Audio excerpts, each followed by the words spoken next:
July 25th, 2026.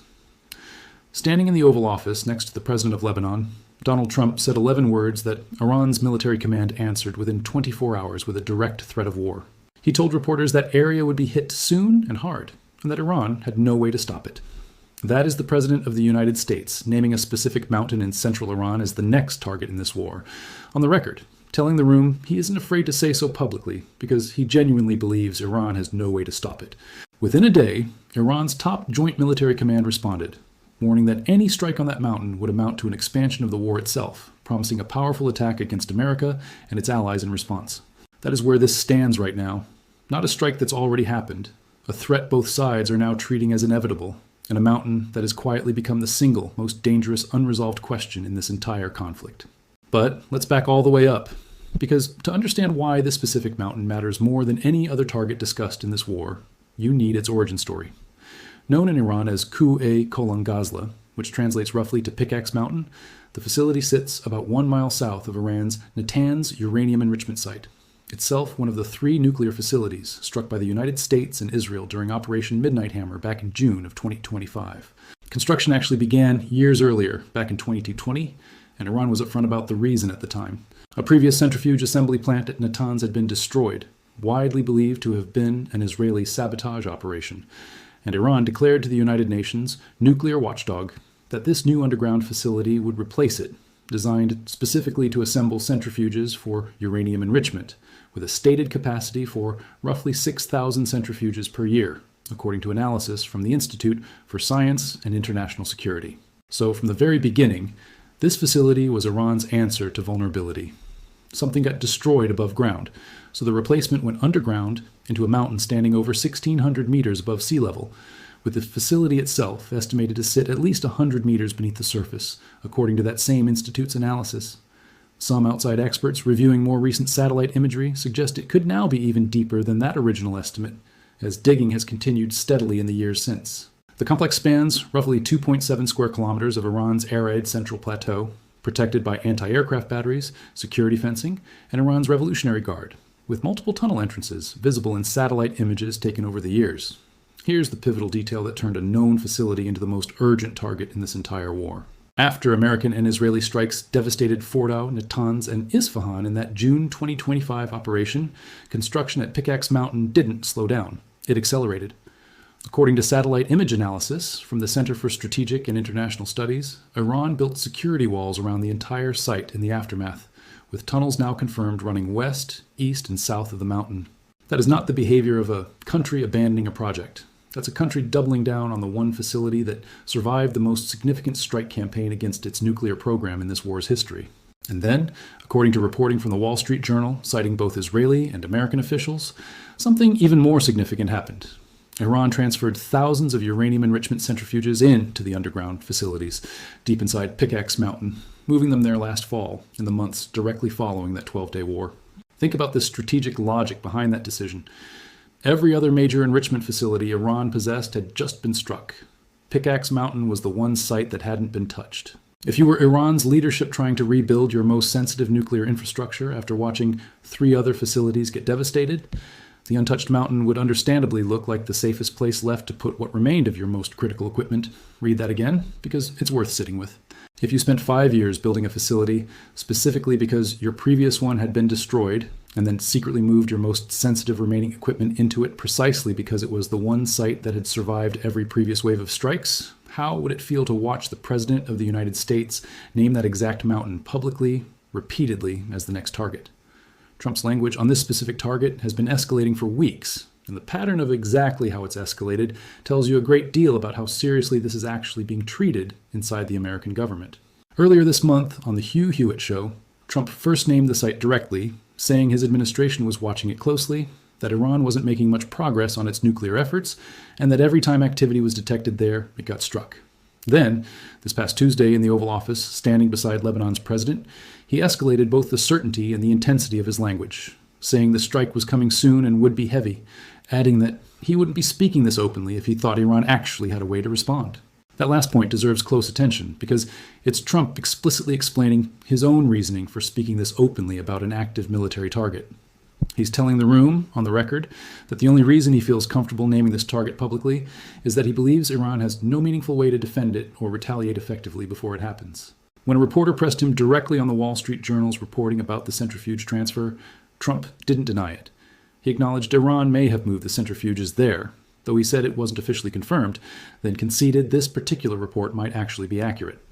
He immediately followed that acknowledgement with a strategic reframing, saying it didn't really matter unless Iran actually had the enriched material itself, since that's what's genuinely being tracked, not the empty centrifuges used to process it. That distinction matters because it tells you exactly how the American government is currently thinking about this target. Centrifuges without enriched uranium to process are, in the administration's framing, a secondary concern. The real prize, the thing genuinely worth tracking and ultimately destroying or denying access to, is the actual enriched uranium stockpile itself, material Iran had enriched to nearly weapons-grade levels of 60% before the 2025 strikes. Since then, Iran is not known to have restarted enrichment, and that existing stockpile is believed to still be located at the previously bombed enrichment sites rather than at Pickaxe Mountain itself. The material itself, Trump made clear, is what actually matters here. Now let's talk about Iran's response, because it arrived fast, and it tells you exactly how seriously Tehran is treating this specific threat compared to everything else that's happened across this war so far. Iran's Khatam al-Anbiya military command, one of the country's most significant coordinating military bodies, responded directly to Trump's Tuesday comments, warning that any American attack on Pickaxe Mountain would be treated as a regional expansion of the war. They went further, stating that American, allied, and partner interests across the region would become targets of a powerful retaliatory response from Iran's armed forces. Notice the specific language being used on both sides here. Trump is speaking with what sounds like genuine confidence that Iran cannot meaningfully retaliate. Iran's own military command is responding with language explicitly designed to signal the opposite, framing any strike on this particular facility as a fundamentally different category of escalation than everything that's already happened across this war, an expansion of war rather than simply another round of the same ongoing conflict. When both sides are using language this specific and this elevated about a single target, that tells you Pickaxe Mountain has become something more than another item on a long list of strike targets. It's become a genuine red line, one both governments are now actively testing the boundaries of in public in real time. Now let's get into the hard engineering question, because this is where the story gets genuinely uncertain, even among the people who study this for a living.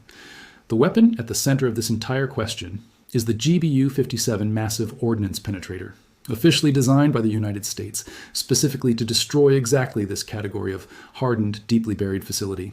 According to the Pentagon, the GBU-57 is designed to penetrate up to 200 feet underground before exploding, cutting through layers of rock and reinforced concrete using a thick, hardened steel casing built specifically to survive the kinetic force of punching through solid ground without breaking apart before reaching its target depth.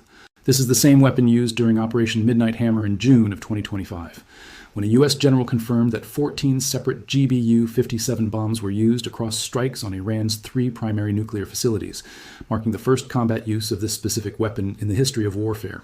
Here's the uncomfortable technical reality multiple independent experts have raised specifically about Pickaxe Mountain.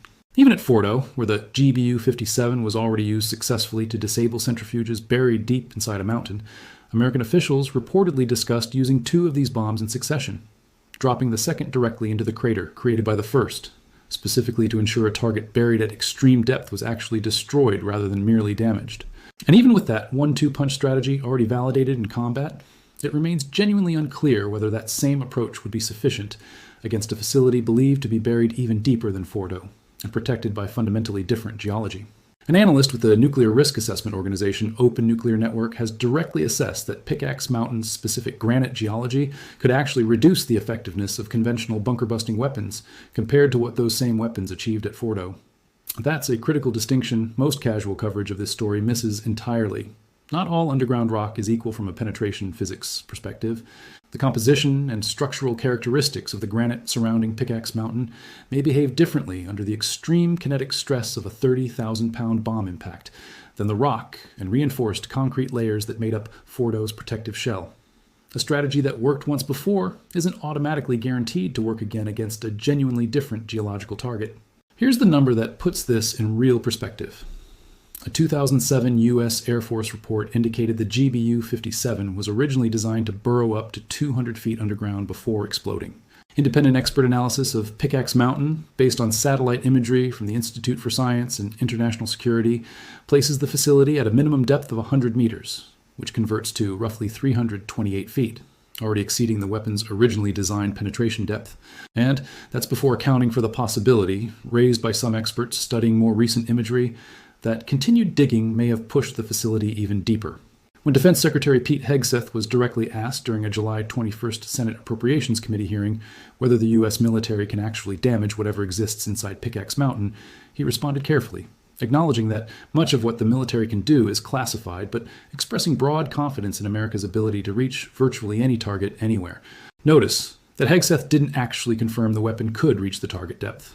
He offered confidence in American capability broadly, while carefully avoiding any specific technical commitment about this particular facility's actual survivability. Military analysts studying this specific target have been explicit about the complexity involved in what it would actually take.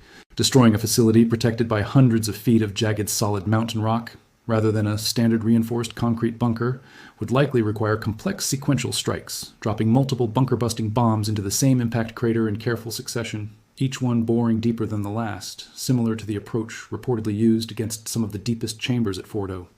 That is an extraordinarily difficult operation to execute with precision, requiring near-perfect targeting accuracy across multiple bomb runs, likely delivered by the same B-2 Spirit stealth bombers that carried out Midnight Hammer, the only aircraft in the American arsenal capable of carrying the GBU-57 at all. This mountain isn't developing in isolation, and the surrounding context explains the timing of this escalation. As of Trump's Tuesday comments, U.S. Central Command had bombed Iranian targets for 11 straight nights, hitting military operations centers, drone storage facilities, and logistics infrastructure, part of a broader effort to weaken Iran's ability to threaten shipping through the Strait of Hormuz. This announcement lands on top of a war already grinding forward night after night with no diplomatic resolution in sight, now potentially about to add a strike on the single most technically complex and politically sensitive target either side has discussed throughout this entire conflict. There's also a broader intelligence dimension worth naming, because it explains why so much about this facility remains unknown even to the people deciding whether to strike it.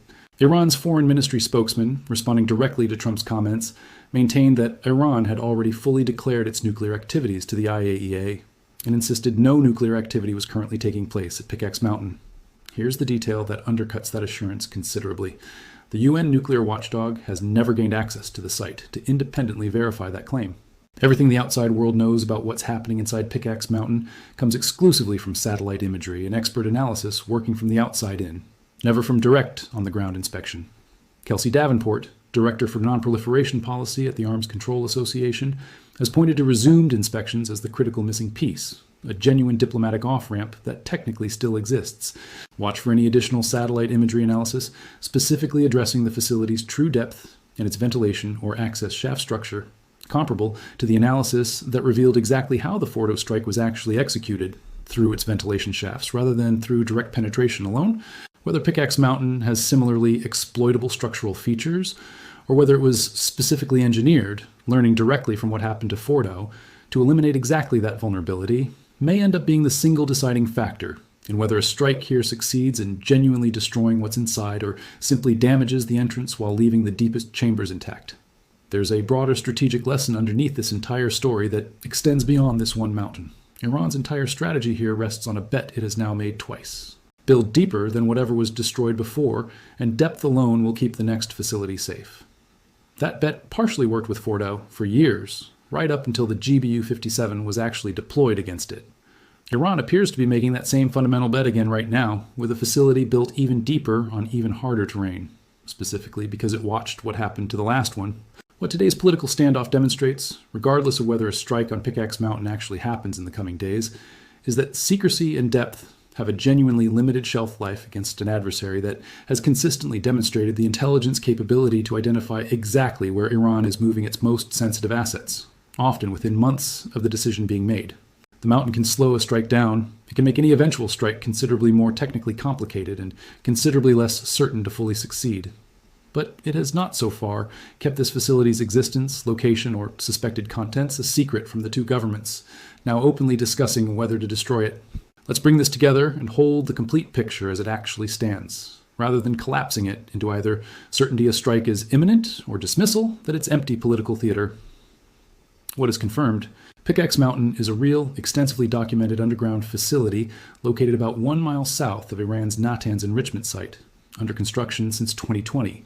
Buried at a minimum estimated depth of 100 meters beneath solid granite rock, with construction and fortification work that has demonstrably accelerated since the June 2025 strikes on Iran's other nuclear facilities. Israeli intelligence, shared directly with the United States, according to Wall Street Journal reporting, assesses that Iran transferred thousands of uranium enrichment centrifuges into this exact facility last fall. President Trump has named this facility as an imminent target on multiple separate occasions over the past several weeks, with his most forceful statement coming this past Tuesday, while explicitly stating he believes Iran has no meaningful way to prevent or respond to it. Iran's own military command responded within a day, explicitly warning that any such strike would be treated as an expansion of the war itself, promising a powerful retaliatory attack against American and allied interests across the region. What remains genuinely uncertain, and what honest analysis has to hold on to rather than smooth over, is whether the weapon specifically built to destroy facilities exactly like this one is actually capable of doing so at this particular site's depth and geological composition. Independent nuclear and military analysts remain genuinely divided on this exact question, with some noting the facility's granite composition specifically could reduce the effectiveness of conventional bunker-busting weapons compared to what was achieved at Fordo, even after that same weapon was already successfully used in combat there. The International Atomic Energy Agency has never been granted access to independently verify what's actually happening inside the facility, meaning the true scope of what would actually be destroyed or left standing in any eventual strike remains genuinely unknown even to the experts studying this most closely. That's the honest state of the story right now. Not a strike that's already happened, and not a threat likely to fade away either. A mountain Iran built specifically because it believed depth alone could achieve what geography failed to protect the last time. A president naming that mountain publicly, repeatedly, with escalating certainty while acknowledging the intelligence behind the decision remains formally unconfirmed. An Iranian military command promising any strike will be treated as a fundamentally different category of escalation than everything already seen in this war, and a weapon purpose-built for exactly this kind of target that even the officials defending its capability will only describe in carefully hedged terms. Trump has now made this soon-to-strike promise enough times, across enough separate public appearances, that the phrase itself has started to lose its meaning as a timeline and begun functioning instead as a form of sustained pressure on Iran's leadership. The real question isn't really whether the United States has the physical capability to eventually reach whatever's inside that mountain. Based on everything walked through here, that remains a genuinely open technical question, even among the experts who study this for a living. The real question is how much longer that sustained pressure can keep working before either side decides that words alone have stopped being enough.